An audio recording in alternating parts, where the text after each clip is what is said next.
Good morning. This is the real news. First, I want to talk about the French President Emmanuel Macron. He's got some good things to say, doesn't he? He was visiting this place where 4 police officers were killed by jihadists recently. He was there, he was talking, he was saying some great things. And this is what he said.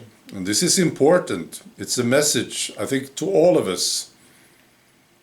He said France must develop a society of vigilance where everyone looks out for signs of Islamic networks' influence. And he said the administrative services and all the combined services of the state alone will not be able to overcome this issue. Okay, so now you know, it's up to the people again. If we want to be safe, we have to take care of it ourselves.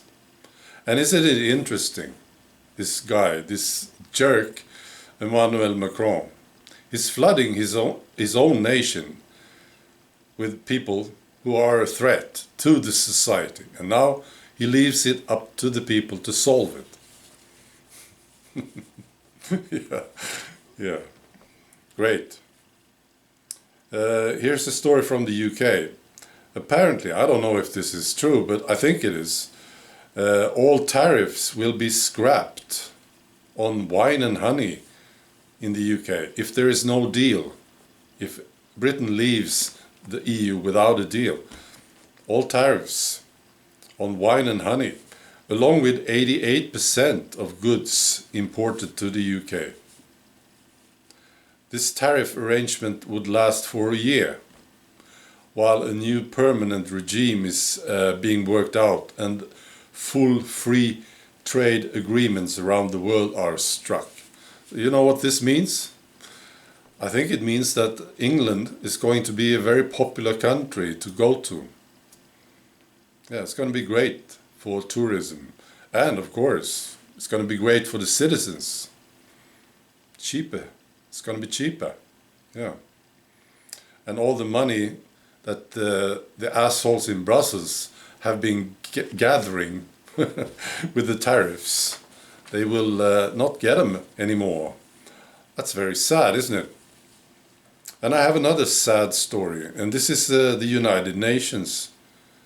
They are running at a loss. This is the Secretary General Antonio Guterres. He said on Monday that the United Nations may run out of money by the end of October. He said unspecified measures would have to be taken to ensure salaries are paid. And why? Why is this happening? Well, member states, they have paid only 70% of the total amount needed for their regular budget operations in 2019. So they have a cash shortage of $230 million. Yeah, tragic. To cut costs, Guterres mentioned postponing conferences and meetings and reducing services, while also restricting official travel to only essential activities. Yeah, I think it's funny. You know why this is going on? Well, maybe I have a theory about this.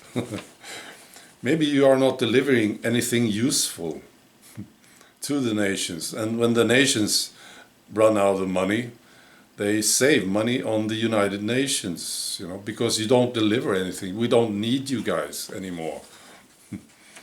Maybe that's why. All right. Now that's all. Be good. Bye.